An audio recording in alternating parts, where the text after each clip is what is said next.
Alhamdulillahi Rabbil Alamin.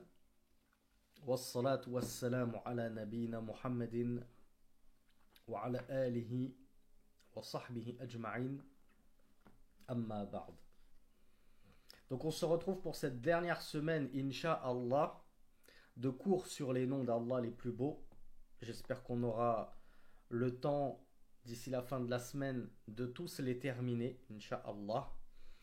On s'était arrêté sur son nom At-Tawwab, le grand accueillant au repentir. Donc sans plus tarder, nous passons au vers suivant. Je ne sais plus si c'est le vers numéro 5 de la Shaykha ou le sixième, qui nous disait Anta al-afu shakir ash-shakur, at-tayyib al-ghaffaru wal-ghafour. Alors, al-afu, qui d'entre vous sait ce que c'est que al-afu? On reconnaît la racine al-afu. Peut-être que certains maghrébins d'entre vous, vous pouvez deviner ce que signifie al-afu. Parfois, lorsque vous dites merci à quelqu'un, il vous dit al-afu. Dans le sens, c'est rien, tu me dois rien. T'as pas à t'excuser en gros. Al-aouf, c'est justement le fait de pardonner, de passer outre. Donc al-afou, c'est le très pardonneur. Alors je ne sais plus si en français on dit pardonnateur ou pardonneur. Inch'Allah d'ailleurs, en travaillant ce cours, je m'étais dit, parce que certains d'entre vous me l'ont demandé, comme on a commencé en dressant la liste des noms d'Allah subhanahu wa ta'ala uniquement en arabe sans les traduire, Inch'Allah on essaiera de terminer cette série de cours en beauté en terminant par énumérer tous les noms d'Allah subhanahu wa ta'ala les plus beaux avec leur traduction. On essaiera de donner une à deux traductions pour chaque nom d'Allah. Comme ça, ceux qui ont envie de prendre des notes et de noter et d'avoir une liste bien préparée avec tous les noms d'Allah et leur traduction approximative, eh bien, ce sera fait, Inch'Allah. Et si j'oublie, n'hésitez pas à me le rappeler, donc vendredi, en fin de cours. Donc, c'est bien le pardonneur. Hein. Donc, le grand pardonneur, al-afou, le cheikh nous dit kathiru safhi an ibadihi ila ma la nihayata lahu ma'a qudratihi alayhim. C'est intéressant. Al-afou, c'est celui qui pardonne beaucoup à ses serviteurs jusqu'à le sans fin, jusqu'à, entre guillemets, l'infini. Il ne s'arrête jamais, subhanahu wa ta'ala, de pardonner à ses serviteurs. Alors ici, d'entrée de jeu, je me permets une petite anecdote, parce que je me permets une petite aparté. Parce qu'il y a, je ne sais plus quel frère ou sœur qui m'avait demandé dans la série de questions-réponses en fin de cours de vendredi dernier, est-ce qu'on peut dire que Allah il s'appelle l'infini? Comme si Allah subhanahu wa ta'ala il était infini. D'ailleurs, je vous pose la question, est-ce que Allah azza wa jal est infini? Alors il y a Maxime qui me dit oui, il y a Mouad qui me dit oui, même s'il a mis un petit point d'interrogation timide. Il y a N qui me dit oui. Il y a Roney qui me dit il n'a pas de limite. Eh bien, vous savez que ça, c'est la croyance des Jahmites. C'est la croyance des purs grands négateurs des attributs d'Allah subhanahu wa ta'ala. Et il y a pas mal de Ash'ari qui, comme ils ont glissé dans le jahmisme, eh bien, ils ont commencé à avoir des ambiguïtés terribles à ce sujet-là. Qu'est-ce qu'ils disaient, les Jahmites? Ils ont commencé à polémiquer à leur époque. Et ils sont allés voir Abdullah ibn al-Mubarak. C'était qui Abdullah ibn al-Mubarak? C'était l'un des grands savants, jurisconsultes, mujtahidoun de son époque. Elle était dans la même époque que l'imam Malik ibn Anas.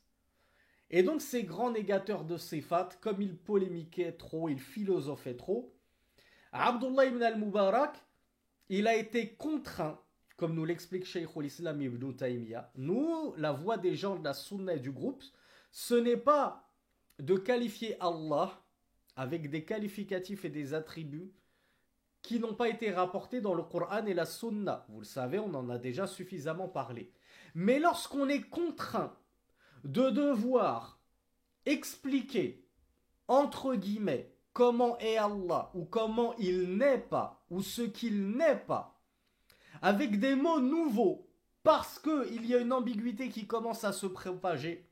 Souvenez-vous ce qu'on avait dit dans un séminaire précédent. À l'époque, les salafus salih, ils disaient Al-Qur'an, kalamullah, et ça leur suffisait. Dès qu'il y a eu l'ambiguïté, non mais kalamullah, donc ils disaient le Qur'an, c'est la parole d'Allah, et ça suffisait au début. Ensuite, tu as eu les égarés égareurs, et les gens de la passion, et les gens de l'hérésie, qui ont commencé à dire oui mais la parole d'Allah, elle est créée. Elle est créée de son ou de je ne sais quoi. Donc les salafus salih, ils ont dû être obligés de dire Al-Qur'an kalamullah ghayru makhlouq. Alors oui, ghayru makhlouq, ça ne se trouve pas dans le Coran, ça ne se trouve pas dans la Sunna. C'est pas comme ça qu'on a défini le Coran. Mais les salafus salih et puis les prédécesseurs ont été obligés de rajouter un peu d'explication pour contrebalancer, contrecarrer et réfuter une hérésie qui commençait à prendre racine. Et là, à force de nier les attributs d'Allah et notamment l'élévation d'Allah, et Jahmit ont dit non, Allah il s'est pas élevé. Eh bien, Abdullah ibn al-Mubarak, il a dit plutôt Allah il s'est élevé au-dessus de son trône, au-dessus de ses 7 cieux, ba'inun an khalqihi ou mubayinun li khalqihi, tout en étant distinct de sa création. Parce que si on dit, comme certains le prétendent, Allah il n'a pas de limite, Allah il est infini, qu'est-ce que ça sous-entend? Les fameux adeptes de ilmul kalam qui aiment bien utiliser de la logique et de la philosophie, qu'est-ce que ça sous-entend qu'Allah n'a pas de limite et qu'il est infini? Mais ça sous-entend que la création d'Allah va être englobée dans Allah. Allah va englober sa création va être à l'intérieur de lui. Si Allah est infini et qu'il n'a pas de limite, donc il n'est pas séparé de sa création. Donc vous comprenez pourquoi les salafus salih, à partir d'un moment, et notamment à partir de Abdullah ibn al-Mubarak, ils ont été obligés de dire attention, oui Allah c'est le plus grand, c'est le plus immense, etc. Mais il est délimité de sa création. Il n'est pas à l'intérieur de sa création et sa création n'est pas à l'intérieur de lui. Donc c'est pour ça qu'il a dit ba'inun. Alors qu'est-ce qu'ils lui ont répondu les Jahmites? Ils ont voulu le provoquer, ils lui ont dit bihad, c'est-à-dire avec une limite, dans le sens tu vas oser dire ce mot, tu vas oser lâcher le mot tabou limite, en prétendant que Allah il est limité, alors que nous on dit que Allah il est illimité, il ne connaît aucune limite, etc. Alors il a dit na'am bihaddin, oui, avec une limite, parce qu'il y a bien une limite entre Allah et sa création. S'il n'y avait pas de limite, ça voudrait dire que la création forcément allait imbriquer dans Allah, aller dans Allah, et ça vous imaginez un peu la parole de koufr et de grande mécréance et de folie que cela est. Donc, je voulais faire un petit aparté par rapport aux frères et sœurs qui me disaient est-ce que Allah c'est l'infini? Ben non, on ne peut pas dire que Allah il est infini dans son dhat. Allah, bien sûr, ses attributs, sa science, elle est infinie. Sa vision, elle est infinie, toutes ces choses-là. Mais quand on parle de son dhat, de son essence, on ne mélange pas le créateur avec la créature. Donc, il faut bien comprendre ce qu'on veut dire et il ne faut pas s'en mêler les pinceaux. Donc le shir nous disait al-afou, le très pardonneur, c'est celui qui va donc pardonner beaucoup sans fin. Donc c'est pour ça que j'ai fait cette grosse aparté sur l'infini. Allah il pardonne sans fin, il pardonne ila la nihayata lahu, il pardonne jusqu'à ce qu'il n'y ait plus de limite, il pardonnera autant qu'il le faudra, à autant de ses créatures qu'il le faudra. Il n'a pas un quota. Moi, je pardonne qu'aux 1 milliard de premières créatures. Après, je pardonne plus. Non. Allah, il pardonne sans fin.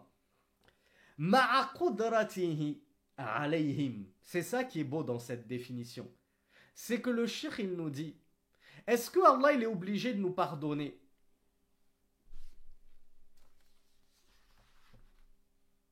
C'est là qu'on va voir notre deuxième aparté et, ça fera écho à une question judicieuse qu'on m'avait posée justement en fin de cours précédent par rapport au droit d'Allah. Allah il a un droit sur nous et nous avons un droit sur lui. Et donc il y a un frère ou une sœur qui m'avait dit, est-ce que nous on a des droits sur Allah? Donc moi j'avais dit dans le cours précédent, Allah il ne nous doit rien. Et s'il nous fait rentrer au paradis, c'est par sa miséricorde, pas parce qu'il nous le doit. Alors effectivement, et bravo à Maziria qui a la bonne réponse, il y a un hadith rapporté dans l'authentique de Bukhari. Et d'ailleurs, c'est un hadith par lequel Cheikh l'Islam Mohammed ibn Abdel Wahhab il a introduit Kitab Tawhid. Et dans ce hadith, on trouve que le droit qu'a Allah subhanahu wa ta'ala sur ses serviteurs, c'est qu'il l'adore seul sans rien lui associer. Et le droit que ses serviteurs ont sur lui, c'est qu'il les fasse rentrer au paradis. Comment est-ce qu'on peut comprendre ce hadith? Nous, on a un droit sur Allah, dans le sens, Allah, il nous doit le paradis, il est obligé de nous faire rentrer au paradis. Alors bien sûr, il y a eu quelques explications, les deux explications prépondérantes des savants et les plus correctes, c'est que premièrement, comme nous le disait notre sœur Amaziria, c'est que ce droit d'Allah, et c'est vous qui allez trouver la réponse tout seul, le droit qu'Allah il a sur nous, c'est qu'on l'adore et qu'on ne lui associe rien. Est-ce que ce droit qu'Allah il a sur nous, il nous l'impose ou c'est nous qui lui donnons de bonne grâce? C'est nous qui choisissons de donner ce droit à Allah? Ou bien c'est lui qui nous a imposé qu'on l'adore et qu'on ne lui associe rien? C'est lui qui nous l'impose. C'est un droit qu'il a sur nous, on n'a pas le choix. C'est un devoir qui nous pèse dessus. Et le droit que nous avons sur Allah, c'est qu'il nous fasse rentrer au paradis. Déjà, première condition, les savants, ils ont dit « in fa'aluhu », c'est-à-dire qu'il nous fasse entrer au paradis si nous-mêmes, on a déjà rempli ce droit qu'il avait sur nous. Si nous-mêmes, on s'est acquitté de ce droit qu'il avait sur nous, qui est le droit du monothéisme. Ce droit que nous avons sur Allah, est-ce que c'est un droit qu'on lui impose et il n'a pas son mot à dire et il ne peut rien y faire, c'est comme ça, il n'a pas le choix? Ou c'est un droit qui, comme le disent les savants, alzamahu ala nafsihi, c'est un droit qu'il s'est imposé envers lui-même de sa grâce et de sa miséricorde infinie. Bien sûr, c'est la deuxième interprétation qu'il faut comprendre. C'est un droit qu'il nous a donné sur lui parce que c'est lui qui nous l'a donné, ce droit-là. Et donc les savants ont dit, la façon de l'expliquer, c'est que si on adore Allah sans rien lui associer, alors Allah nous a donné le droit de lui demander de nous emmener au paradis pour s'être acquitté de son monothéisme. Mais c'est pas dans le sens il est obligé, il peut pas faire autrement, il est contraint par on ne sait qui, et pire, il serait contraint par nous ses serviteurs, nous ses créatures, de nous faire rentrer au paradis. Il n'a pas le choix. Non, faut pas du tout le comprendre comme ça. Donc voilà pourquoi nous répétons les mots de Rasulullah sallallahu alayhi wa sallam, wa huwa adra an-nas billah. C'était la personne la plus connaisseuse d'Allah subhanahu wa ta'ala, et c'est lui sallallahu alayhi wa sallam qui a dit, et le droit de ses serviteurs c'est qu'il les fasse rentrer au paradis s'ils l'adorent en concrétisant le monothéisme. Maintenant j'espère que vous avez compris qu'est-ce qu'il faut comprendre par c'est un droit qu'on a sur lui. C'est un droit mais sans que on ne lui ait imposé, c'est lui qui se l'est imposé envers lui-même. Tout comme il a fait écrire auprès de son trône Inna rahmati sabaqat ghadabi, ma miséricorde a précédé ma colère. Donc Allah, par miséricorde et par grâce immense de sa part, il nous a fait une promesse. Si vous remplissez mon droit du monothéisme, je vous donnerai le paradis. Je vous fais ce cadeau-là. Mais en réalité, il n'est nullement contraint. Voilà pourquoi les savants de Ahlus Sunnah wal Jama'a, en se basant sur ce hadith que nous avions cité dans le cours précédent, ont dit que les serviteurs du tout miséricordieux n'entreront au paradis que par sa miséricorde, que par la miséricorde d'Allah, et non pas pour le prix de leurs œuvres. Donc voilà comment ils font savoir conjuguer convenablement les textes. Donc on revient à notre parole sur Al-Afou. Allah, il pardonne énormément à ses serviteurs sans fin, ma'a qudratihi alayhim, malgré qu'il ait la capacité et la puissance sur eux. C'est-à-dire, il a la capacité et la puissance, s'il le veut, de ne pas leur pardonner. Après, est-ce qu'Allah il est obligé de nous pardonner? On fait des péchés. Volontairement, j'ai délaissé la prière. Volontairement, je délaisse le port du voile. Volontairement, je délaisse la zakat. Est-ce que Allah il est obligé de me pardonner? Et qui l'oblige? Toi? Donc, c'est par une miséricorde de sa part qu'il nous pardonne, malgré qu'il ait la capacité et qu'il soit en mesure de nous châtier et de ne pas nous pardonner. Et s'il nous châtie, ça émane de quoi son châtiment? Est-ce que c'est de l'injustice? Ben non, ça émane de sa justice au contraire. C'est sa justice parfaite. S'il nous châtie, on l'a bien mérité. Quand ton enfant il fait une bêtise, il te désobéit et que tu lui mets une claque ou que tu lui donnes une punition, tu dis je suis pas injuste envers mon enfant, il l'a mérité. Je lui ai dit t'as pas le droit de manger de sucreries en cachette et de te servir dans le frigo en cachette. Il te désobéit. Tu lui mets une petite fessée. Est-ce qu'on va dire que tu es injuste? Si tu le prives de sucreries pendant une semaine, est-ce qu'on va dire que tu es injuste? Non. Tu as au contraire fait preuve d'équité et de justice. Parce que pourquoi lui il aurait le droit de se servir dans le frigo comme ça en cachette et tu le punis pas, et tes autres enfants qui respectent tes commandements et qui se privent, eux en fait ils se privent pour rien du tout parce que l'autre il est en train de s'engrossir, de se faire plaisir, et au final il est jamais inquiété. Elle est là l'injustice justement, de ne pas punir celui qui mérite d'être puni. Mais lorsqu'Allah il ne punit pas celui qui mérite pourtant d'être puni, ce n'est pas de l'injustice. On parle alors de miséricorde et de grâce de sa part. Et s'il applique la sentence adéquate, alors là, il n'aura fait qu'appliquer la justice. Il n'aura fait que sévir avec justice.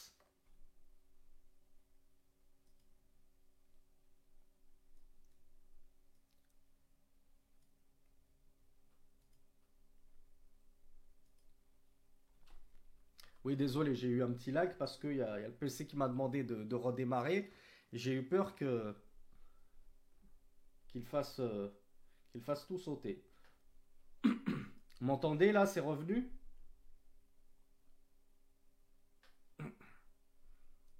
C'est bon.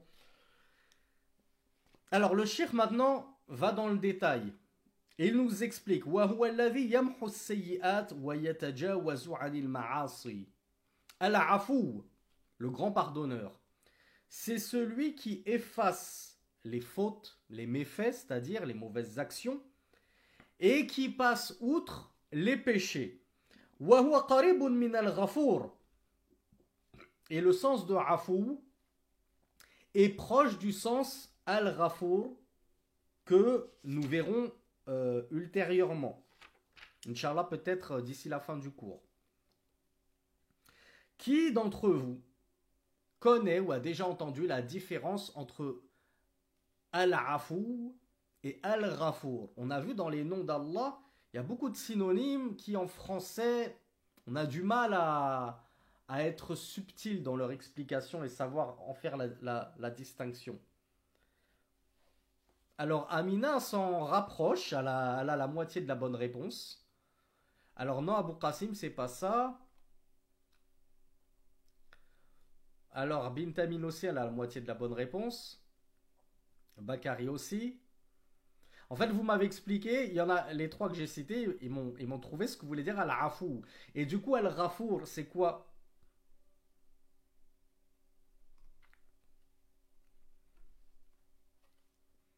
Alors Abdallah, c'est quasiment parfait. Alors qu'est-ce qu'il nous dit le cheikh? Et le cheikh il tient ça d'Ibn Uthaymin notamment. Le cheikh il nous dit Al-Afou, donc, c'est celui qui efface les péchés, qui passe outre la désobéissance. Et c'est un sens qui est proche de Al-Ghafour, qu'on va traduire aussi en français par très pardonneur. Si vous avez un vocabulaire un peu plus étoffé et riche que le mien, n'hésitez pas à le renommer avec un synonyme de très pardonneur. Walakinnahu ablaru minhu. Al-Afou, c'est encore plus intense en termes de pardon que Al-Ghafour, qui veut déjà dire le très pardonneur. فإن الغفران ينبئ عن الستر والعفو ينبئ عن المحو. Al-Ghufran, qui est la racine qu'on retrouve dans le nom d'Allah, Al-Ghafour. Al-Ghufran, le cheikh nous dit que cela va dénoter un recouvrement. Comme si tu allais couvrir les péchés d'un voile. Mais akhi urti, quand tu vas, toi ma sœur plus particulièrement, quand tu te voiles tes jolis cheveux, est-ce qu'ils disparaissent? Est-ce que ta belle crinière disparaît? Non, elle est toujours là. Elle est cachée sous le voile, mais elle est toujours présente. Toi mon frère, quand tu couvres tes jolis cheveux de ta chachia, est-ce que tu t'es fait une boule à Z pour autant? Ils ont disparu, tes cheveux, ils sont toujours là. Pareil pour Al-Ghufran. Allah il va cacher nos péchés, comme s'il allait les voiler. Mais ils sont toujours là. C'est juste qu'il les a cachés, les a dissimulés. Ça, c'est ça la notion de pardon empli de Ghufran. Tandis que Al-Afou, donc Al-Afou, ça va plutôt dénoter Al-Mahou. Et c'est quoi Al-Mahou? C'est le fait d'effacer. Donc là, si je te dis, Ourti, est-ce que ton voile, il efface tes cheveux? Tu vas me dire non, jamais de la vie, que Dieu m'en préserve. Toi, Akhi, quand tu mets une chachia, ça efface tes cheveux? Non, alhamdoulilah, il nous en reste déjà plus beaucoup. Ce serait la catastrophe. Donc, alhamdoulilah, regardez la différence. Les deux, on les traduit en français bêtement par le très pardonneur, le grand pardonneur. Mais en réalité, il y a une subtilité dans le pardon. Tantôt, il pardonne en voilant les péchés. Donc il va passer outre en les dissimulant. Et tantôt il va te pardonner tes péchés parce qu'il va carrément te les effacer, de sorte que, comme un grand nombre d'entre vous me l'avaient dit, il n'en subsiste plus aucune trace. Ils ont disparu, mes péchés, je les trouve plus nulle part. Donc vous comprenez pourquoi Al-Afou, c'est un pardon qui est encore plus intense et plus poussé, plus amplifié que Al-Ghufran, qui est un pardon qui émane d'une dissimulation, d'un voile sur ton péché. Vous voyez comme ces subtilités sont belles en langue arabe, et comme il est, à ma connaissance, wallahu alam, je ne suis pas le Robert et le Larousse, je n'ai pas un français qui atteint la cime des cieux, mais si l'un d'entre vous a deux synonymes qui sauraient retranscrire cela en français, je le prends, volontiers.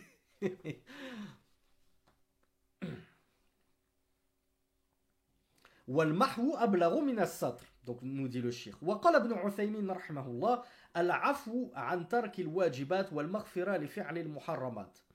Ibn Uthaymin va nous apporter une deuxième subtilité. Il nous dit al-afou, donc le nom d'Allah al-afou. Il va concerner tarkul wajibat. Il va concerner le pardon en rapport avec le délaissement des obligations. Tandis que Al-Maghfira, qui vient d'Al-Ghufran, qui vient donc de son nom, dont découle le nom Al-Ghafour, ça va concerner Fi'alul Muharramat, l'accomplissement des actes interdits. Est-ce que vous voyez encore cette notion de voile et de disparition? Al-Afou, on a dit que ça, il y a la notion de disparition totale, d'effacement. Cheikh Ibn Uthaymin nous dit, il va être afou concernant des obligations dont nous ne nous sommes pas acquittés. Du coup, il s'agit de choses présentes, existantes, ou plutôt de choses inexistantes, alors qu'elles auraient dû pourtant être là. Elles auraient dû être présentes. Ma prière, dans ma vie, elle est inexistante. J'ai jamais prié, je suis censé prier. J'ai jamais prié. Alors, on va pas vous parler de l'exemple de la prière parce que c'est vraiment l'acte pour lequel les savants ont tellement débattu que certains se voient que c'est du koufr de ne pas prier. Alors on va dire par exemple le fait de ne pas accomplir le pèlerinage alors que tu en as la capacité financière, physique, tu as la bonne santé, tu as tout ce qu'il faut, tu l'accomplis pas. Ou tu ne jeûnes pas le mois de Ramadan alors que tu en as la capacité. Ben, il y a un acte que tu n'as pas fait. Allah, s'il est afou, il peut te pardonner ce manque d'acte que tu aurais dû, ce manque d'acte obligatoire que tu aurais dû fournir. C'est là qu'on dit il est afou. Et al-maghfira, c'est pour l'accomplissement des péchés. Eux, à contrario, ils n'auraient pas dû être là dans ta vie. On n'aurait pas dû les trouver et inscrits sur ton livre. Et pourtant, sur ton livre, on voit que tu as commis la zina, tu as commis la fornication, tu as bu de l'alcool. C'est pas censé être là, ces choses-là, dans ton livre et dans ta vie. Eh bien, Allah Azza wa Jal yaghfiruha. Il peut te les pardonner. Minal ghufran, minal maghfira. Il va te pardonner, recouvrir et voiler ces actes de désobéissance présents dans ton livre alors qu'ils n'auraient pas dû être là. Donc ça, c'est la deuxième distinction entre les deux. Et le Cheikh Ibn Uthaymin de nous dire que cette distinction, on l'opère lorsque al-afu et al-maghfira, on en parle dans le même contexte. Mais si on ne parle que de afu, ou si on ne parle que de maghfira, alors l'un a le sens de l'autre. L'un a le sens global et générique, comme on l'a vu avec al-islam ou al-iman. On a vu que quand ces deux noms-là, ils sont associés, chacun a son sens propre. Et lorsqu'ils sont pris à part, l'un a le sens de l'autre et réciproquement.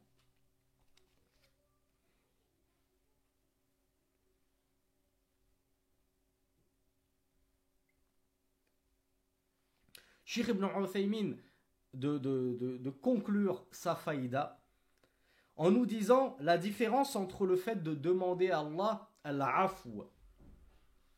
D'ailleurs, moi je vous demande d'invoquer en ma faveur pour qu'Allah me facilite la réalisation d'une vidéo qui me tient à cœur et à laquelle j'ai songé ce week-end.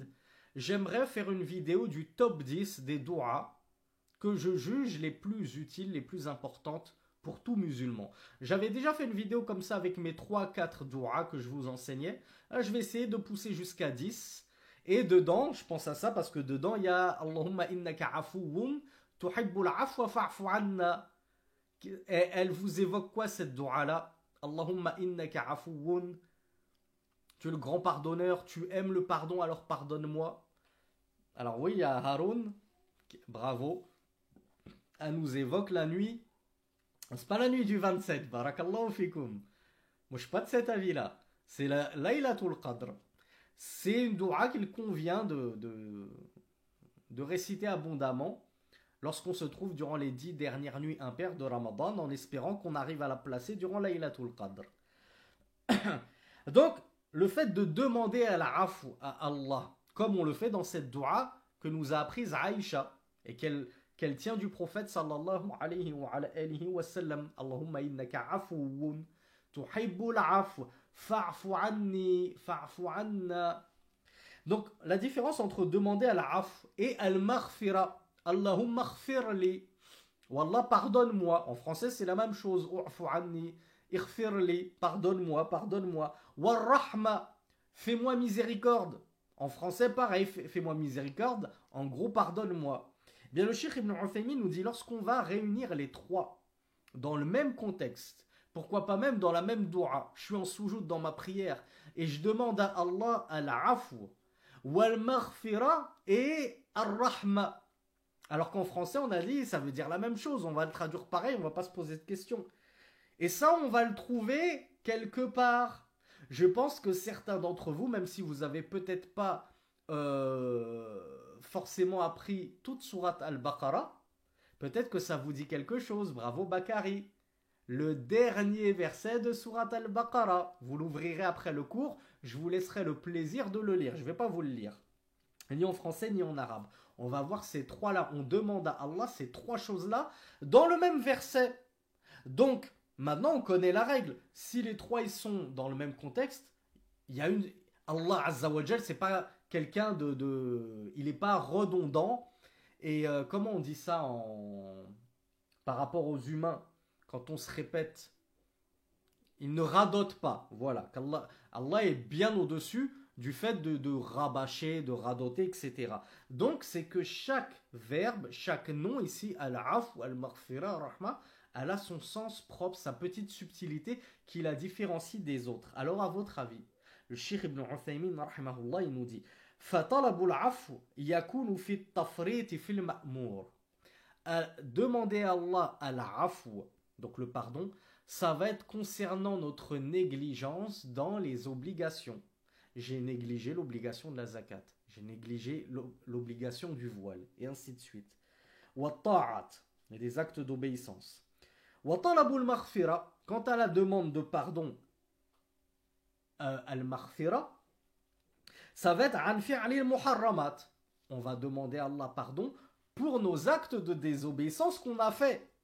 Je te demande pardon, al-maghfira, pour cette boisson enivrante que j'ai consommée, cette fille que j'ai touchée dans le haram, et ainsi de suite.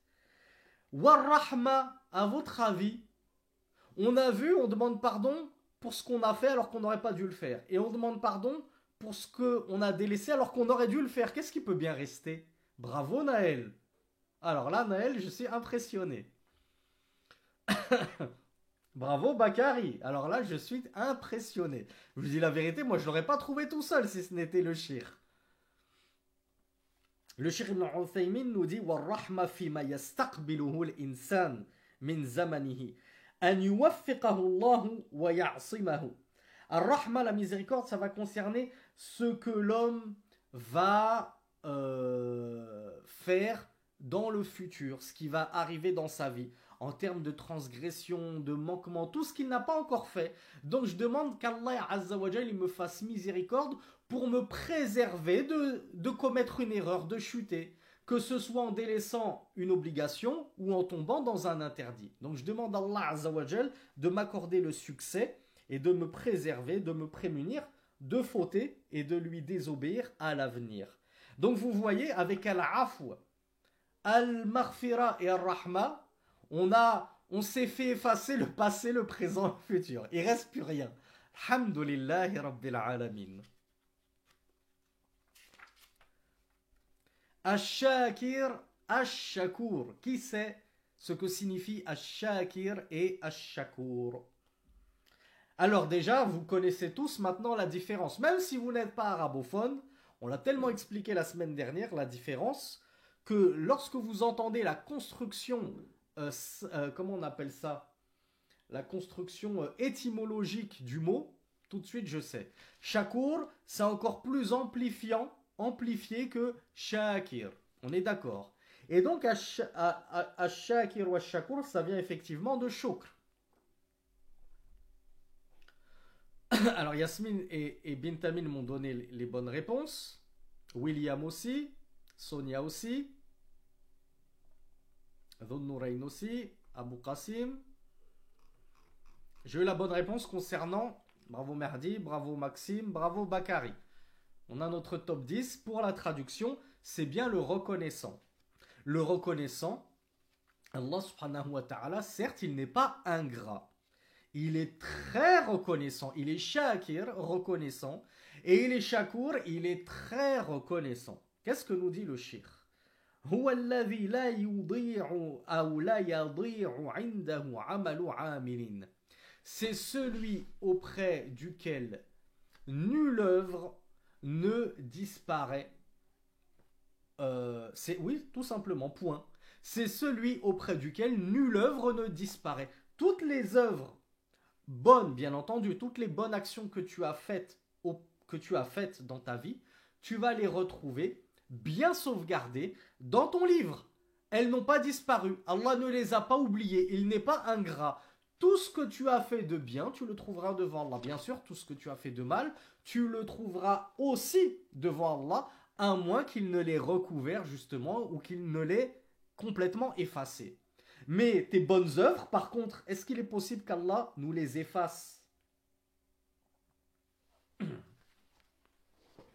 Alors Alexis me dit oui. Dans quel cas de figure? Bravo. Bravo, oui, Allah, il peut nous effacer nos bonnes œuvres dans un seul cas de figure, c'est si on lui associe. Alors là, tes œuvres, elles deviennent vaines, comme on l'a vu dans la série de cours précédente. Par contre, est-ce que les bonnes œuvres peuvent effacer les mauvaises œuvres? Bah oui. C'est Allah Azza wa Jal qui nous dit dans le Coran Innal hasanati yudhibna as-sayyi'at. Certes, les bonnes œuvres, les bonnes actions font partir, c'est ça que ça veut dire yudhibna, elles font partir, donc elles effacent les mauvaises œuvres. Mais par contre, est-ce que les mauvaises œuvres effacent tes bonnes actions? Non, Allah n'est pas injuste.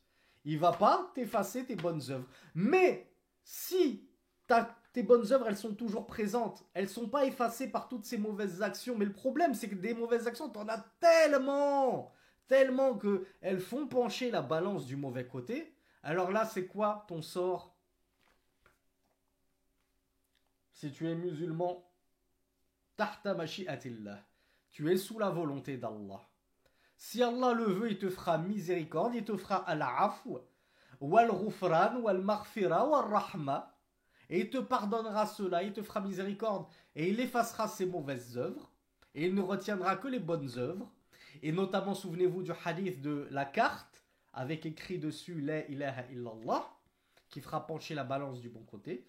Ou bien, comme on l'a vu au début du cours, il fera preuve de justice. Et il te dira bil ma'na, dans les sens rapprochés, voilà, tu as péché, tu vas aller tel et tel temps en enfer parce que tu le mérites. Et ce ne sera donc pas de l'injustice.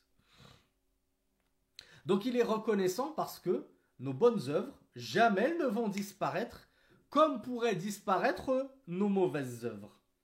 À moins, comme on l'a vu, qu'on est associé à Allah et qu'on meurt dans cet état-là. Alors là, c'est cuit. Tes bonnes œuvres ne te serviront plus à rien. Elles seront réduites à l'état de poussière et de cendre. Le cheikh nous dit Bal yudha'iful ajra bila husban.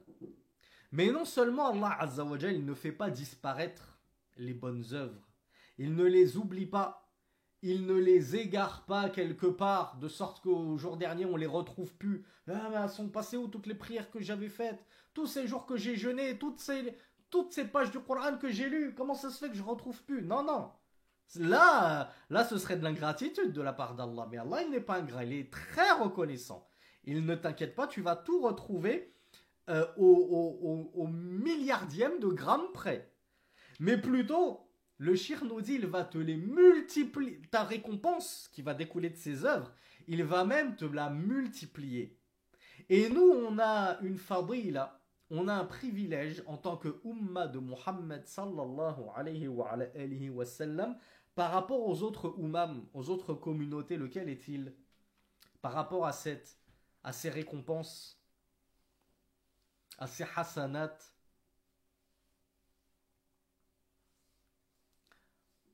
Voilà. C'est qu'une hasanat, Allah Azza wa Jal nous l'inscrit comme 10. Il nous donnera la récompense de 10 bonnes actions pour une seule bonne action œuvrée. Et ça peut même monter jusqu'à 700 fois le multiple. Et même encore plus. Comme Allah Azza wa Jal nous a dit, le jeûne, c'est tellement le secret un secret entre le serviteur et son Seigneur qu'il n'y a que Allah qui en connaît la récompense. Wa ana ajzi bi, comme on le trouve dans le hadith Qudsi. C'est moi qui le récompenserai, le jeûne. Parce qu'il m'appartient, nous dit Allah Azza wa Jal. Donc, il se peut que pour une hasanat que tu aies mis en œuvre, Allah t'en inscrive la récompense de 700. Ouais, mais moi j'ai fait que une prière de nuit hier. Comment ça se fait qu'Allah il m'a inscrit que pour la nuit, par exemple, du 10 Ramadan, il m'a inscrit 700 prières. J'ai pas fait 700 prières dans la nuit. C'est ta récompense. Allah yuda'ifu liman yasha. Allah il multiplie à qui il veut. Et ça peut même dépasser le chiffre 700, comme on l'a vu dans la playlist des Arba'in an-Nawawiyah. Donc le shir nous dit, Allah subhanahu wa ta'ala yudha'ifu al-ajra bila husban. Allah il peut multiplier la récompense sans compter. Alladhi yaqbalu al-yasira min al-amal. Souvenez-vous ce que je vous disais sur ceux qui me font parfois des sadaqat de 10 centimes, 50 centimes. Vous pensez que Allah, lui, quand on lui fait une petite aumône de 1 centime, il la rejette?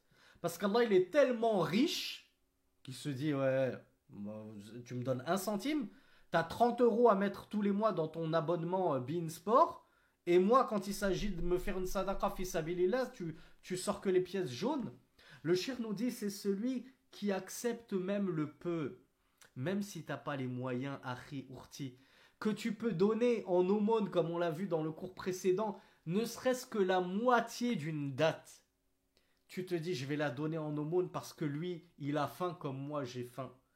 Et si j'avais été à sa place, j'aurais aimé qu'il vienne me voir en me disant, on va partager cette date en 2. Eh bien Allah Azza wa Jal, il accepte même ce qu'il y a de plus minime à partir du moment où c'est fait avec ikhlas, à partir du moment où c'est fait pour la recherche de sa face. Donc,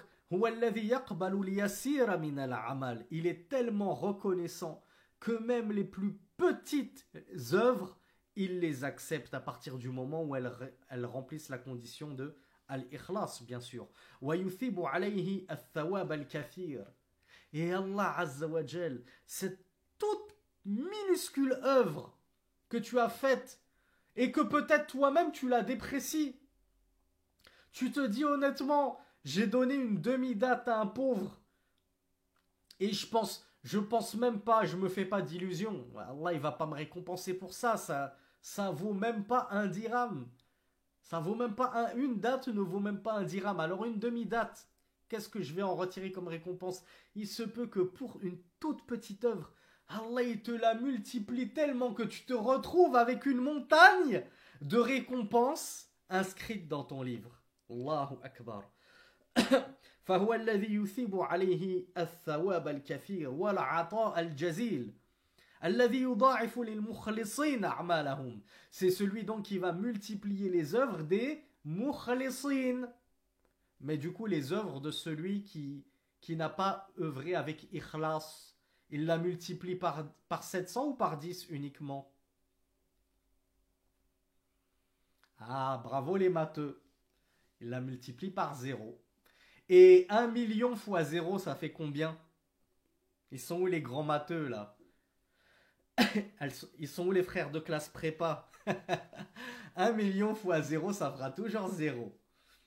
Donc, t'auras beau faire 1 million d'œuvres, si elles ont été faites avec 0 ikhlas, bah, t'auras 0 récompense. Et si elles ont été faites avec ikhlas, c'est le jackpot pour toi, Inch'Allah. Bien sûr, il y a une deuxième condition, très rapidement. C'est quoi la deuxième condition? Pour que ce soit le vrai jackpot, pour qu'elle soit acceptée, hein. Jackpot ou pas jackpot, il faut déjà qu'elle soit acceptée, bravo. Il faut qu'elles aient été faites avec une certaine conformité avec la sunna.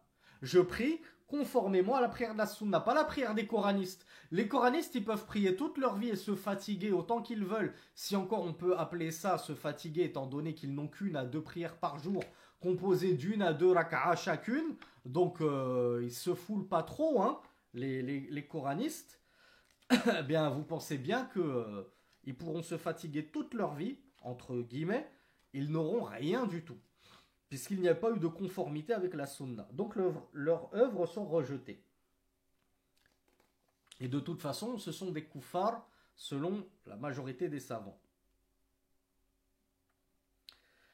Donc le shir nous dit, Allah yudha'ifu lil mukhlisina a'malahum bighayri hisab, et va multiplier à ceux qui œuvrent par ikhlas sans compter. ويشكر الشاكرين ويذكر الذاكرين ومن تقرب إليه شبرا تقرب إليه ذراعا ومن تقرب إليه ذراعا تقرب إليه باعا. Et Allah subhanahu wa ta'ala va être reconnaissant envers les reconnaissants. وَإِذَا تَأَذَّنَ رَبُّكُمْ لَإِنْ شَكَرْتُمْ لَأَزِيدَنَّكُمْ. Et lorsque ton Seigneur promulga, si vous êtes reconnaissant, je vous augmenterai. Donc Allah est reconnaissant envers ceux qui eux-mêmes sont reconnaissants à son égard.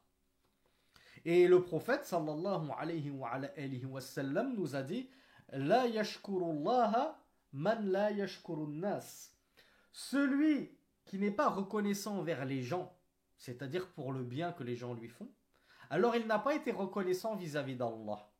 Si tu veux être un serviteur reconnaissant vis-à-vis de ton Seigneur, commence déjà par reconnaître les bienfaits que t'apportent, pardonnez-moi, les serviteurs de ton Seigneur. N'oubliez pas que le bien qu'on vous fait de la part d'autrui, il provient de qui en réalité? On t'a fait une sadaqa, on t'a apporté, ta voisine t'a apporté à manger parce qu'elle a appris que tu étais malade, etc. C'est Allah qui envoie ces gens-là sur notre chemin. Eux, c'est ce qu'on appelle des asbab. Nous sommes des asbab, nous sommes des causes qu'Allah Azzawajal utilise pour être bienfaisant envers tel et tel. D'ailleurs, ça me fait penser par rapport au terme bienfaisant, j'avais traduit Al-Bar par le très bienfaisant, et je pense qu'on peut le traduire aussi par le bienfaiteur. Après, comme je vous l'ai dit, je ne suis pas un expert en langue française, mais il me semble que ce sont deux synonymes tout à fait acceptables, n'est-ce pas? Le bienfaisant, le bienfaiteur, c'est celui qui fait le bien. Donc Allah, il va être reconnaissant envers celui qui est reconnaissant. Il va évoquer ceux qui l'évoquent. Il va se... Alors, celui qui se rapproche d'Allah subhanahu wa ta'ala d'un empan. Vous savez ce que c'est que l'empan? C'est ça, c'est la distance entre le pouce et le petit doigt. Qu'est-ce qu'Allah y fait, Azza wa Jal? Bravo Abdel Wahhab. Bravo Al-Tahir. Alors non, Angel, shibr, justement, c'est ça l'empan. Celui qui se rapproche d'Allah d'un shibr, donc d'un empan, Allah Azza wa Jal, il se rapproche d'une coudée. Une coudée, ça fait 50 cm. Moi, je ne suis pas quelqu'un de très grand, donc je vous montre mon avant-bras qui il doit faire 40 cm à tout casser, même pas. Mais une coudée, c'est grosso modo 50 cm. Mais ça, c'est pour vous montrer, regardez, toi, tu te rapproches un peu d'Allah, Allah Azza wa Jal, il se rapproche beaucoup de toi. Tu fais un pas vers lui, il va se rapprocher davantage de toi. C'est-à-dire que quand on fait du bien, et qu'on le fait avec ikhlas pour Allah Azza wa Jal, Allah il est reconnaissant et il va donc nous récompenser encore plus que ce qu'on mériterait. Parce que ne sommes-nous pas d'accord? Si je fais une bonne action, normalement la justice exacte, c'est qu'Allah il nous récompense à hauteur de une bonne action. Mais on a vu Allah, c'est pas t'as fait une bonne action, je te récompense pour une bonne action. Non, tu fais un peu, Allah il te récompense par 10 fois plus. 700 fois plus, et encore plus encore s'il le veut. Et si tu te rapproches d'une coudée vis-à-vis d'Allah, subhanahu wa ta'ala, Allah il va se rapprocher d'un bar'. Si toi tu te rapproches d'Allah d'un zira', d'un avant-bras, Allah il se rapproche d'un bar'. C'est quoi comme unité de mesure, al-bar'? Ils sont les ingénieurs comment on appelle ça, le nautique là, aéronautique. Alors Altair il me dit un nœud, je suis pas sûr, hein. Wallahu a'lam. Bravo Manon. Est-ce qu'on a d'autres ingénieurs en aéronautique? Un bar, c'est une brasse. C'est lorsque tu étends tes deux bras comme ça, eh bien la distance entre ta main gauche et ta main droite, c'est ça, un bar. Donc regarde, toi tu t'es juste rapproché d'une coudée. Allah, il se rapproche de toi d'une brasse. Donc ça c'est pour montrer à quel point Allah il est très reconnaissant. Il multiplie la récompense. C'est pas il donne juste ce que tu mérites. Il te multiplie. Et comme on l'avait vu dans la playlist Al-Arba'in Al-Nawawiyya, et on le verra dans un autre nom d'Allah, mais comme il est juste et équitable, tes mauvaises actions, il ne va pas te les multiplier. Il ne va pas te châtier davantage que ce que tu mérites. C'est juste dans la récompense qu'il multiplie. Tellement il est généreux, clément, miséricordieux et reconnaissant. Et le shir conclut en nous disant Ça on l'a vu. وَمَنْ جَاءَ بِالْحَسَنَةِ زَادَ لَهُ فِيهَا حُسْنًا وَآتَاهُ مِنْ لَدُنْهُ أَجْرًا عَظِيمًا وَالشَّكُورُ أَبْلَغُ مِنَ الشَّاكِرِ أي كثير الشكر. Donc celui qui va apporter à Allah une hasana, une bonne action, Allah Azza wa Jalla, il va l'embellir sa bonne action. Et il va pour cela le récompenser d'une grande récompense. Et Ash-Shakur est plus amplifié encore. Le nom Ash-Shakur, il est plus amplifié encore. Donc il renvoie davantage la notion de reconnaissance que le nom Ash-Shakir, qui le renvoie déjà pleinement, hein, bien entendu. Alors, petite faïda du shir, quelle est la différence, et là c'est principalement vis-à-vis de nous, la différence entre ash-shukr et al-hamd. Alors, qui me traduit ash-shukr et qui me traduit al-hamd? Ash-shukr, la reconnaissance, bravo. Al-hamd, la louange. C'est quoi la différence entre être reconnaissant envers quelqu'un, donc remercier quelqu'un, et louer quelqu'un, ou louanger quelqu'un?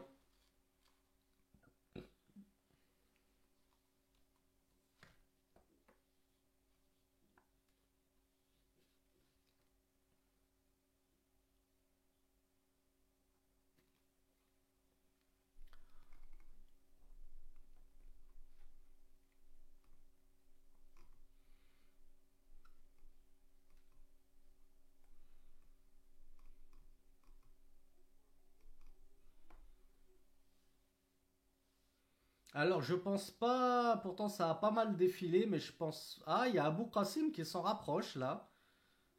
Il rapproche beaucoup du but. Qu'est-ce qu'il nous dit le shir? Il nous dit al-farq bayna ash-shukr wal-hamd. Ash-shukr mithlu al-hamd. De base, c'est que ash-shukr, c'est comme al-hamd. Le remerciement, c'est comme louer quelqu'un, le louanger. Illa anna al-hamd a'ammu minhu. Si ce n'est que al-hamd, la louange, c'est un peu plus global, général, que ash-shukr, le remerciement. فإنك تحمد الإنسان على صفاته الجميلة وعلى معروفه. En effet, tu peux louer une personne, donc faire ses louanges, faire ses éloges, pour ses qualités morales intrinsèques, tout comme pour le bien qu'il va te faire. On est d'accord? Je loue mon meilleur ami pour la piété qu'il renvoie et sur laquelle il repose, et pour sa grande générosité vis-à-vis de moi et tout ce qu'il m'offre comme cadeau, etc. ولكن لا تشكره إلا على معروفه دون صفاته. Mais tu ne le remercies que pour ses faveurs, ses bienfaits, aux dépens de ses qualités morales, de ses attributs. Tu vas pas remercier ton meilleur ami pour son attribut du courage. Je ne dis pas merci d'être courageux. Non, tu le loues pour être courageux. Tu fais ses éloges parce qu'il est courageux. Donc voilà la différence entre les remerciements et les éloges, en tout cas dans la langue arabe. La différence entre al-shukr et al-hamd. Donc al-hamd, c'est général pour les bienfaits, les faveurs qu'Allah subhanahu wa ta'ala il déverse sur nous sans arrêt. Et en même temps pour ses nobles attributs, on l'éloge pour ses attributs de perfection. Et on est reconnaissant et on remercie Allah pour tous les bienfaits qu'il nous a donnés. Le nom d'Allah At-Tayyib. Alors vous allez voir, quand on va le traduire en français, ça renvoie quasiment pas le sens profond qu'on devrait retenir en langue arabe. Pas forcément en langue arabe, mais en tout cas en islam, en religion. Parce que At-Tayyib, quand il s'agit de aqidah, de croyance, de parler d'Allah, c'est vraiment, c'est plus subtil que ça en a l'air. Alors tout le monde me l'a traduit par le bon. Je n'en attendais pas moins de vous. Mais qui aurait entendu quelque chose de plus précis? Abou Qasim, est-ce que tu as entendu quelque chose d'autre que le bon? Bravo Mouad. Super bonne réponse de Mouad. Il est allé la chercher loin. Bien sûr, on googleise pas, on sirise pas, on chat GPTise pas. On n'est pas là pour tricher. Alors honnêtement, Mouad, c'est pas avec moi. Hein. Ah, tu me dis d'un précédent cours, mais pas avec moi en tout cas. Parce que c'est, et à ma connaissance, hein, à moins que je ne devienne sénile, je vous ai encore jamais enseigné les noms d'Allah. On l'a jamais traité en détail. Donc ça doit pas être avec moi. Et tant mieux, ça prouve que t'es pas un fanatique qui connaît que Sami Philippe Chaouch dans son répertoire. C'est bien de varier, de prédicateurs, de savants. On recueille toujours des faïdas chez les uns et chez les autres. Alors oui, Abou Qasim, effectivement, Abou Qasim nous dit tout ce qui est bon lui appartient. C'est ce que Shir, de qui je le tiens ça De Shir ibn Uthaymin qui nous disait, euh, souvenez-vous le tashahhud, on dit at-tahiyatu lillah was-salawat wat-tayyibat. On dit les salutations appartiennent à Allah, at-tahiyatu lillah, was-salawat et les prières, wat-tayyibat et les bonnes choses appartiennent à Allah, c'est-à-dire là où elles lui appartiennent. Donc Ibn Uthaymin a parlé de ça pour expliquer at-tayyib. Et at-tayyib, donc le sens qu'avait trouvé... qu'est-ce qu'il me dit? Ah bah non, alors, on n'est pas sur les noms divins. Ah bon, si tu es sûr de toi, Mourad, que c'est avec moi, ou alors tu me dis non, en fait c'est pas avec moi, et je pense pas, hein. Moi honnêtement je l'ai jamais enseigné. Donc at-tayyib, Allah, peut-être dans la biographie du prophète, quand on avait parlé que son fils a été surnommé, donc son fils Abdullah qui avait été surnommé at-tayyib, on l'avait surnommé at-tayyib dans le sens de le pur, parce qu'il il est né dans l'islam. Le premier enfant du prophète sallallahu alayhi wa sallam à être né dans l'islam. Donc on l'a appelé le bon, on l'a surnommé le bon, at-tayyib. Et donc ça signifie qu'en fait il a été purifié du shirk et de toutes ces immondices. Et bien là on commence à se rapprocher du sens qu'il faut donner au nom at-tayyib. Alors oui, Naël il fait écho aux 40 arba'in an-nawawiyah, même si on ne l'a pas forcément détaillé, même dans ce hadith-là des 40 an-nawawiyah. Le cheikh nous dit at-tayyib huwa al-munazzahu 'ani an-naqa'is al-muqaddas 'ani al-afat wal-'uyub wa 'an kulli wasfin khala 'an kamal aw 'an tib al-thana'i.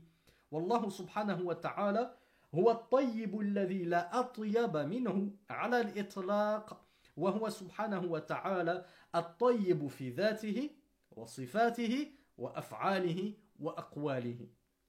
Fin des propos du shir sur at-tayyib. Allah c'est le bon. D'accord, on est d'accord, on va le traduire par le bon. Mais c'est comme la ilaha illallah. On traduit par il n'y a d'autre Dieu qu'Allah, c'est bien. Le comprendre et savoir l'expliquer et l'interpréter, c'est encore mieux. Donc at-tayyib, c'est celui qui a été épuré de toute imperfection. Celui qui est sanctifié de tout défaut, de tout vice, de tout manque, et dont chacun de ses attributs, chacune de ses caractéristiques est parfaite et dénuée de toute justement imperfection. Ou bien elle est dénuée de tout manque d'éloge. C'est-à-dire que chacune de ses qualités, de ses caractéristiques, de ses attributs, ils sont parfaits et ils méritent les éloges les plus totales et les plus complets. Il n'a pas un attribut qui est moyen, qui est incomplet, imparfait. Tout est absolument parfait. Donc vous voyez, alors oui, il y a un jeune qui me dit ça ressemble un peu à Subhanallah, effectivement. At-Tayyib, c'est le bon, il est tellement bon, excellemment bon, qu'il ne contient aucun défaut. Prenez l'exemple d'une pomme. On dit cette pomme, elle est très jolie. Je la goûte, elle est très bonne, elle n'a aucun défaut. Par contre, je vois une pomme qui est censée être jaune. C'est au milieu d'un étalage de pommes jaunes.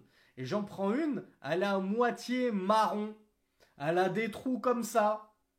Elle est déjà toute ramollie. Déjà, tu sais qu'elle va pas être bonne. Parce que tu vois que déjà, en aspect, elle est imparfaite, entre guillemets. Elle n'a pas l'aspect parfait qu'on recherche chez une pomme. Allah, il est le bon. Et donc, tout ce qui est inhérent à lui est parfait, ne contient aucun manque, aucun vice, aucun défaut. Et donc Allah, il est bon dans quoi? Il est bon dans quelle mesure? Alors on me dit dans tout, mais j'aurais voulu du détail. Alors Abou Qasim me dit dans ses actes, Bakari me dit dans son essence et ses attributs. Voilà, c'est ça. Le shir, il a évoqué 4 choses. Il nous a dit Allah, il est bon, il est taïb, c'est-à-dire qu'il est parfait. Honnêtement, quand on lit les propos du shir, on se dit que la traduction qui conviendrait le plus, ce serait limite le parfait. Parce que celui qui est exempt de tout défaut et épuré de toute imperfection et de tout manque, moi j'appelle ça le parfait, le complet, le suprême dans la perfection. Donc Sonia me dit, est-ce que le pur c'est pas correct? Je sais pas trop. Je sais pas trop. Je peux pas me permettre de juger parce que ça reste un effort de traduction. Tu vas pas dire, ah, mise en garde, t'as traduit par le pur. Quelle mise en garde?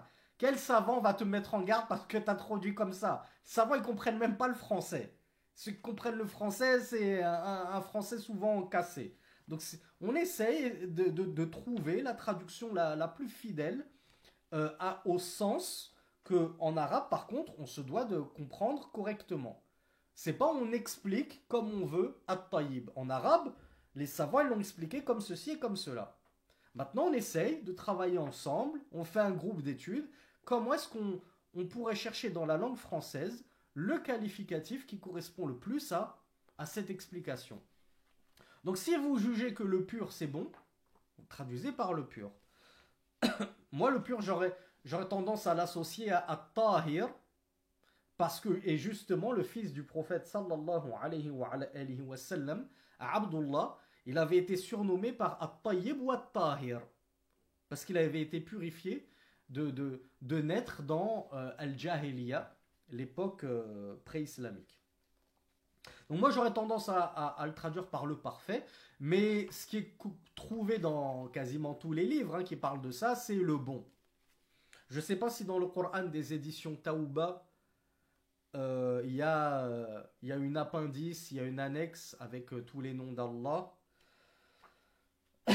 Je ne sais pas si oui, à la fin. Ah ben, ce serait bien qu'un vendredi soir, quand on essaiera de faire la traduction, on comparera avec, je crois que c'est notre frère Nabil Alouane, je crois, que c'est lui qui a traduit le Coran aux éditions Taban. On essaiera de voir comment lui, il a traduit. Mais comme je vous l'ai dit, il ne faut surtout pas se crêper le chignon entre nous, parce que toi, tu as traduit tel nom d'Allah comme ceci, l'autre, il l'a traduit comme cela, à partir du moment où notre traduction, elle est fidèle au sens. Pourquoi je dis ça? Parce qu'il y a un frère qui m'a posé une question sur Facebook il y a 4-5 jours. Et il m'a dit, qu'est-ce que vous pensez de Maurice Guénon? Je crois qu'il s'appelle comme ça, Maurice Guénon. Et de sa traduction du Coran. Vous connaissez, vous avez déjà entendu parler? Je lui ai dit à fuir l'auteur et sa traduction. Pourquoi? L'auteur déjà parce que c'est un soufi. Il est profondément soufi. Donc il est à fond dans Ibn Arabi et d'autres soufis que Ibn Arabi, c'est un maître soufi qui a excommunié Cheikh al-Islam Ibn Taymiyyah et d'autres savants de l'islam. Ibn Taymiyyah et autres, on dit qu'Ibn Arabi il est allé tellement loin dans sa philosophie soufie qu'il est sorti de l'islam. Et il faisait partie de ceux qui promulguaient et qui plébiscitaient la croyance de Wahdatul Wujud, le panthéisme. Souvenez-vous ce qu'on disait en introduction. La créature et le créateur se confondent et ne font qu'un. Tout ce qu'il y a sur terre n'émane que de l'existence suprême d'Allah, car en réalité, il n'y a point d'existence en dehors d'Allah. Donc tout sur terre est Allah. Et le porc, c'est Allah. Et le chien, c'est Allah.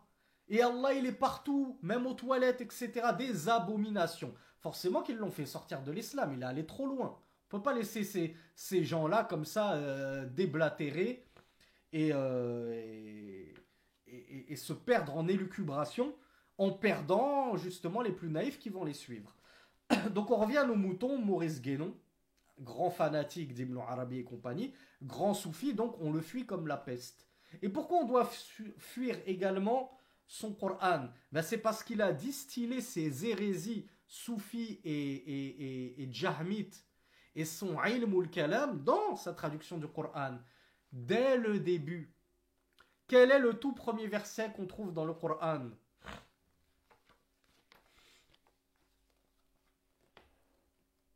Bismillahirrahmanirrahim. Puisque c'est un verset de la Fatiha selon la majorité des savants. Comment il a traduit au nom d'Allah le tout miséricordieux, le très miséricordieux? La plupart des gens ils le traduisent comme ça. Ils ne sont pas allés chercher midi à 14 heures. Même si nous on a essayé de faire une distinction entre tout miséricordieux et très miséricordieux, on reste sur l'attribut de la miséricorde, on est d'accord, Ar-Rahma. Mais qu'est-ce qu'ils font Ahlul Kalam, dont font partie les Asha'ira, les Maturidiya? Si vous avez des amis qui sont dans ces sectes, qu'Allah les en sorte et vous préserve de les rejoindre dedans, nous disent on ne peut pas parler de Rahma pour Allah subhanahu wa ta'ala, parce que la Rahma, c'est lorsque ton cœur il se brise de compassion pour ton serviteur. Comment on peut dire le cœur d'Allah il se brise de compassion pour ses serviteurs? Donc on va dire c'est la volonté de pardonner à ses serviteurs. Ça c'est ce qu'ils disent. Ils vont déformer Ar-Rahma, la miséricorde, en disant c'est la volonté. Donc la Rahma c'est devenu Al-Irada, alors qu'en fait Al-Irada c'est déjà un attribut. Et la Rahma, c'est un autre attribut. Mais eux, ils font une mayonnaise, ils remixent tout. Non, non, c'est la même chose. La Rahma, c'est la volonté d'Allah de pardonner à ses serviteurs. Donc lui, comme il était parmi les extrémistes de cette hérésie-là, il a traduit, non pas le tout miséricordieux par, alors je vois qu'il y a Manon qui le connaît, le très rayonnant d'amour. Donc il s'est trompé 2 fois. Déjà, il nous a fait rayonner Allah.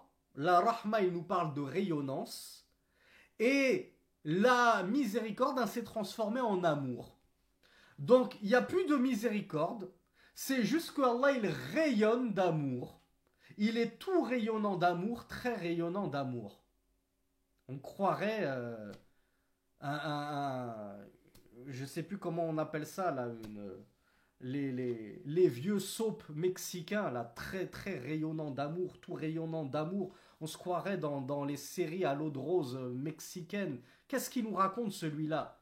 Ar-Rahman, il vient de bousiller, d'anéantir Enfin, il a rien anéanti, mais il vient de dépouiller Allah subhanahu wa ta'ala de l'un de ses qualificatifs, de ses attributs les plus puissants, les plus nobles, les plus parfaits. On a dit Ar-Rahman, c'est l'un des 3 noms d'Allah vers lequel tous les autres reviennent. Allahu Akbar. Il te l'a dépouillé tout simplement, au point de devenir le très rayonnant d'amour.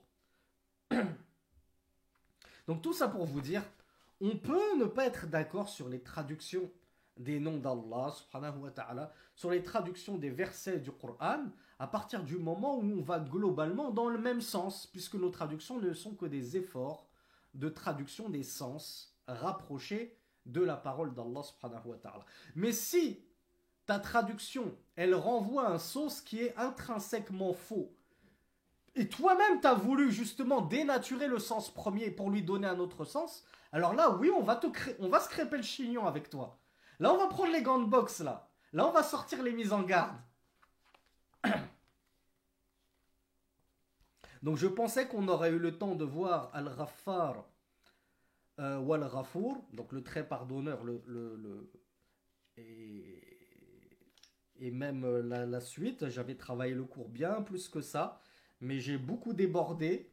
Et je sens que, une fois n'est pas coutume, ça va encore se terminer en 3e semaine de cours. J'espère pas, je vais essayer de faire le maximum pour essayer de faire une série de cours qui soit courte, pour qu'elle soit accessible à la plupart, parce que vous déjà, c'est difficile pour vous de tenir 3 semaines de cours, je le conçois tout à fait. Et ça l'est encore plus pour les fainéants de YouTube, hein, les retardataires qui viennent pas en direct, et qui se contentent de suivre les replays sur YouTube, eux, quand ils voient playlist 20 cours, 30 cours, ils ont les poils qui se dressent. Là. Ils disent, ah, 20 cours, je clique même pas. Je vais même pas regarder le premier cours. Donc s'ils voient 10 cours, c'est déjà beaucoup pour eux. Donc je vais essayer de ne pas les effrayer, mais honnêtement, vu comment je suis parti, j'ai toujours tendance à croire que je vais faire simple, et puis au final c'est jamais simple, et je m'en excuse, c'est certainement pas une qualité. Donc je vous prie de m'excuser, j'ai même débordé de 10 minutes alors que je suis arrivé en retard de 10 minutes, donc vraiment je cumule les bourdes, Samy la gaffe, et je vous donne rendez-vous, Inch'Allah, à demain pour la suite des noms, de l'explication des noms d'Allah subhanahu wa ta'ala. Subhanak Allahumma wa bihamdik. Ashhadu an la ilaha illa ant. Astaghfiruka wa atubu ilayk. Wassalamu alaykum wa rahmatullahi wa barakatuh. Wa akhiru da'wana anil hamdulillahi rabbil alamin.